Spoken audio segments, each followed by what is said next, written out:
I killed Jacqueline. I killed my girlfriend. But I killed her because she was going to kill you. All of you. The world was going to end if Jacqueline went out that door. I'm going to burn my house down with myself inside. I'm drinking all the vodka I can handle, then covering this place in gasoline. But first I'm going to finish this note, so I can tell you what happened. You won't believe me. I hope you don't.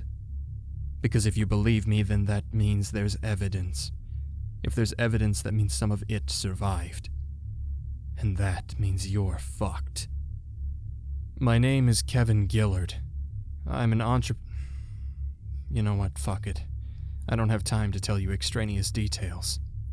I just hiked the entire Appalachian Trail, started in Georgia and ended up here. 50 miles from the end of the trail here in Maine, I found the chamber. Northern Maine is incredibly isolated. You can walk for a week without a sign of human habitation. That's why it was so strange, while the earth ahead of me rose into Mount Katahdin, that I saw a brick. Covered in a layer of light moss, it lay half hidden under a tree root. Curiosity beckoned me to it. After months in the wild, seeing only the occasional town, straight lines hold a magnetic rarity. Also, there was the confusing question of why a brick would be in an isolated stretch of forest. No buildings stood anywhere nearby. I dislodged the brick from the tree root and dusted off the surface. It was gray, carved out of the same stone composing the boulders scattered nearby. An obscure, vaguely sinister carving twisted across one side of the brick. Sometimes, you look back on a thought from your past, and it's like it wasn't even you that had it. How could I have ever thought that? That's not me, no. In retrospect, your past self becomes delusional, even schizophrenic. I'm experiencing that now. My fascination with the brick was idiotic. I was 50 miles from finishing the most iconic hiking trail in America, and I decided to hunt for the source of a fucking block? Not only was it an asinine misordering of priorities, but there were warning signs everywhere. The occult symbol carved into the stone, the goosebumps on my arm, the fact that a brick shouldn't be in the middle of the desolate wilderness. I ignored all of these things and walked away from the trail. It would prove to be the worst decision I've ever made in my life, which is about to end after 28 short fucking years. The trees grew much heavier away from the trail, stifling the sky with a thick canopy of needles. I spent an hour or two stumbling around, looking for anything interesting, before I realized I was lost. However, I'm an experienced outdoorsman. It didn't take long to ascertain the direction of the trail with my compass and begin to ascend the rocky ground. A relief that I didn't know I needed washed through me then. The subtle weirdness I'd felt in the forest seemed to melt away as the slope tilted into the sky. I perched on a ridge and spied the trail only a few 100 feet away. But in the other direction, I saw something else. A doorway. An inky rectangle in the wall of a ravine, impossible to spot from anywhere except my position. The hairs on my neck raised themselves, a warning from my subconscious mind. I deliberated with myself on top of that ridge. You're almost done. 2 more days until you finish. Don't get distracted. Exploration is the reason why you like the outdoors. You'll always wonder what was in there if you don't at least peek right now. The human brain is such a strange entity. Engaged in an endless struggle with itself alone, it's brilliantly innovative, yet full of self-deception and faulty processes. Etched with both the innate drive to survive and a sick attraction to danger, every mind is a whirring contradiction. Eventually, my whirring contradiction made the choice to explore the door. As I clambered down over rocks, I noticed the breeze of early autumn wafting through the ravine. I had entered the trail in March, counting on the southern air of Georgia to keep me warm. Now September had crept over Maine, and at the edges of the days the weather began to chill. My goosebumps intensified when I finally stood in front of the door. A stone hallway extended far under the rocks, dry air swirling slowly out of the darkness, as if the mountain itself was exhaling. As I gazed into the murk, I felt that consistent gnawing fear grow stronger. This is a bad idea, I remember thinking several times. I grabbed my flashlight from my pack and walked into the passage. It was narrow, but high, and seemed to stretch on forever. After 5 minutes or so, I saw a single brick laying on the floor, identical to the one I'd found in the woods. The beam of my light fell on a familiar symbol. I ignored the brick and kept going. The deeper I wandered into the mountain, the more bricks appeared. You must think I'm an idiot, right? I know I was acting like one. Believe me, I know. Regret courses through me every second. When I smell the air in my house, when I see the pores on my hands, when I glance backwards at Jacqueline's body. I'm just going to stop criticizing myself and write what happened. I don't know how much time I have. My fingers are shaking and I feel things shifting within me. Okay, back to it. Eventually, bricks covered the rough stone walls and the passage began to widen. When a sliver of the setting sun glinted far ahead, I thought I'd made it to an exit. It wasn't an exit. The hallway spilled into a vast circular chamber, a dome of epic proportions. An orange window of burning evening sky was visible in the ceiling, over 100 feet above me, and in the chamber were stone structures. A dais lay in the middle of the room, where the beam of fading sunlight held dust motes aloft. Pillars stood sentinel on the edges, strange etchings in their blocks. And on the inside of the dome, carved into the arches that rose to the window above me, was an abomination. On first glance, there seemed to be many individual statues, entwined with each other across the ceiling in a mad dance. But a closer look revealed that the carving was all one thing, an intricate mass of biological chaos, of organic tendrils and growths. I can't describe it accurately. The stone looked alive, like it was moving ever so slightly in the edges of my vision. I know it wasn't, but let me put it this way. Nobody could stand encircled by that horrific carving and feel okay. It did weird things to the mind. Strange patterns hijacked my senses. I was preparing to leave in fear and haste when I saw the body. Well, less of a body than a crumpled mass, ancient and shriveled. It rested behind the far side of the dais, kneeling, as if in prayer. I could feel my limbs shaking, but I had to see it. Maybe it was a prop. Maybe this was some kind of elaborate movie set. It wasn't. When I nudged the body with my foot, it slumped sideways with a dry thud. Gray flakes rose and settled from the corpse. That's when I noticed the box. It was black, metal, simple, not much larger than the bricks. The body had knelt before it, skeletal fingers intertwined in worship to it. Once again, I made a choice that was rational in the abstract and foolish in context. I grabbed the box and stuffed it in my pack. Now I'd have proof that this strange chamber existed, and maybe I could figure out more when I returned home. I could tell the authorities about the ancient body and accompany archaeologists as they explored my discovery. I turned my back on the body and stepped into the tunnel. I expected my unease and fear to dissipate. The mystery was over, the suspense gone. But as I walked, a sickening pressure of dread pressed against my back, emanating from the chamber. It felt like something was watching me from that room, following me, latching onto me. I swear to fucking God there were whispers behind me. Never words, but sounds. Or maybe they were in my head. I started sprinting. I felt like a fool while doing it, but when I finally escaped, panting in the cool night air, it felt like I'd clawed through a coffin, an exit from an underground chamber that reeked of death. I walked far, far away from that dark doorway. I made my way back to the trail and walked 5 miles up the mountain, bathed in the silver light of an enormous moon, before I pitched my tent and fell asleep. I dreamt of gray dust and muted sobs.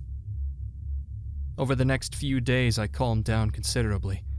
I tried to open the box, but the lid refused to budge. I couldn't tell if anything was inside it, and I figured I'd just find out when I returned home. The breathtaking mountains seemed to pass in a blur. Before I knew it, I was meeting Jacqueline at the pickup location. Oh, fuck. Fuck. Jacqueline's body just shifted.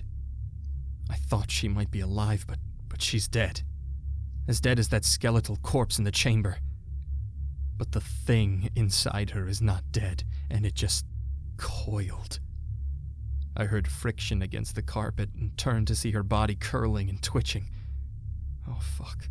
I have to finish this, fast. So, I told Jacqueline about the chamber and showed her the box during the 5-hour drive back to our place.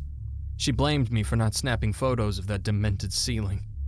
I couldn't explain what the carving had done to my mind, how it had demanded my eyes and twisted my senses. We talked, caught up on everything. She'd visited me at various points along the trail, including a few weeks ago, so the biggest piece of new conversational material sat unopened in the trunk. What should we do if there's something really valuable in the box? Should we call someone and tell them about the body in the chamber, or just keep it to ourselves? She asked me. Let's just see what's in it first, then we'll talk about whether to call anybody. The body was like a century old, so I think he can wait a little while longer for the authorities, I joked. I was in high spirits, enough to be laughing about the unsettling things I'd seen. A night in my own bed with the love of my life lay in front of me. Jacqueline's next words made me feel like a shadow of the unknown had followed me out of the mountains. Are you sure we should open it at all? When we arrived home, I decided the chamber, the body, and their mysterious metal box had taken up too much of my time. I would open the damn thing then and there. Jacqueline, having driven a car for many hours in a row, went upstairs to shower. I went into the garage with the box in a sense of purpose. Out came a hammer and a screwdriver. It only took about 10 minutes to wrench the lid off the box. As you've read, you've probably become just as curious as I was. Maybe even more so, given that you know how this story ends. Want to know what was inside that box? A piece of paper. There was a slip of century-old yellow paper with a few lines of ink. It fell out with a light sprinkling of gray dust. I could tell as soon as it fluttered to the workbench that it was nothing of value, nothing that merited all the suspense. Guess what was written on it? A poem. A fucking poem. Taking this thing from a surreal tomb, carrying it dozens of miles across the mountains, discussing it for 5 hours on the ride back home, for a poem and some dust. My disappointment fell away and dread bubbled to the surface when I read it. The hairs on my arms raised, and I felt as if something from a great distance had suddenly come much closer. I didn't understand it at the time, but looking at it now, I think I get it.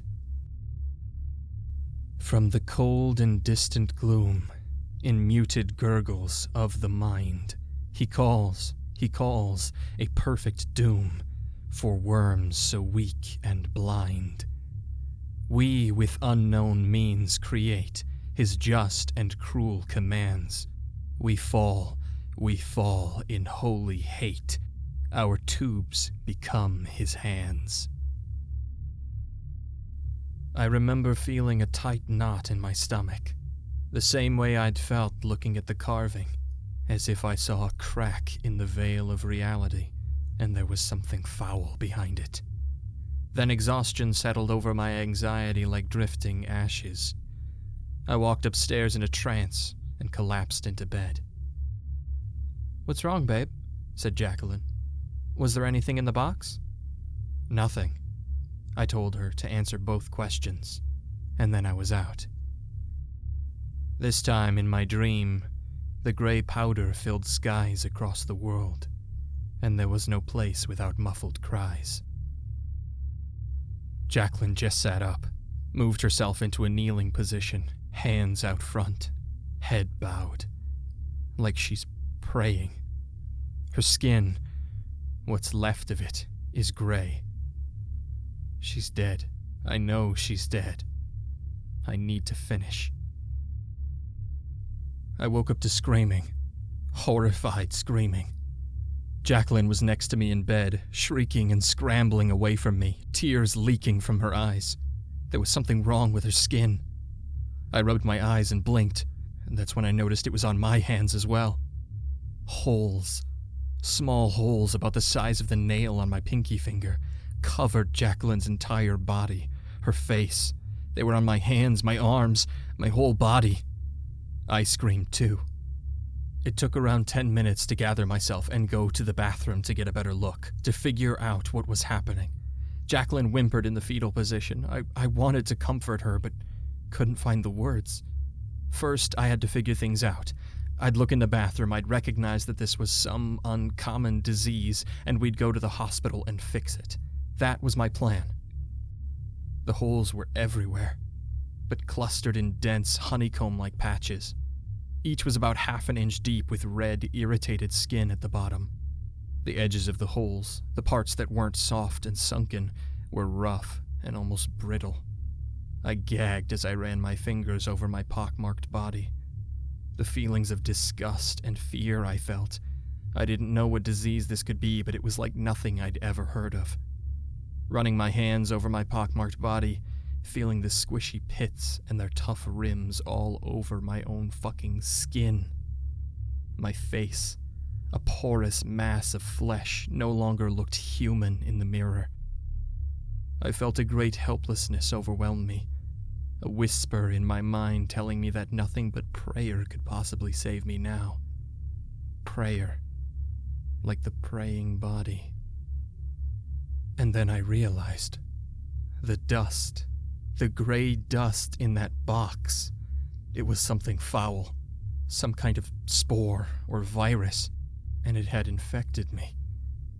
And it had infected Jacqueline too. That's when I understood that I was not escaping this. I would not live. Neither would Jacqueline. A sickness from the unknown had crawled into our bodies. I understood my dreams and the poem. I understood that we were the first, that we were meant to spread our affliction to all of humanity. I couldn't let that happen. Jacqueline moaned from the other room. We have to go to the hospital. I stepped out of the bathroom. At the sight of me, her mouth opened in a horrified gasp, another hole in a honeycombed face. We have to go to the hospital, she repeated. No, I said. What? I heard the confusion and fear in her voice, and above it all, a thick, suffocating disgust. Jacqueline didn't like holes. She didn't even like a bubble bath I once prepared because the bubbles reminded her of holes. She was in hell. Jackie, I said, something is really, really wrong, and we're not going to get better. What are you saying? How do you know? Her questions rose in a note of panic. This came from the powder in the box, and it infected us. You weren't even exposed to the original spores, but you were exposed to me, which means it's contagious, airborne, and it sets in fast. We can't go outside. I was strangely calm now that I'd accepted it. The only problem was how to die without letting others get infected, and how to deal with Jacqueline. She became hysterical, had a panic attack, and tried to leave. I wouldn't let her. I felt as if the world was depending on me. If the corruption inside our bodies left this house, it would ravage our species. I knew that from the dreams. Eventually, she grew violent. She tried to shove me away and rushed through the door. I had to stop her. At first, I only wanted to knock her out so we could spend a few more hours together. But when my hands, distorted with the holes, closed around her porous throat, I realized I didn't want her to suffer. I would do this myself. And so I squeezed. And wept. And now I'm typing this out. My insides are churning with new organs. the holes in my skin growing deeper, my head spinning. The air is heavy with a musty, death-like odor. I'm not long for this world.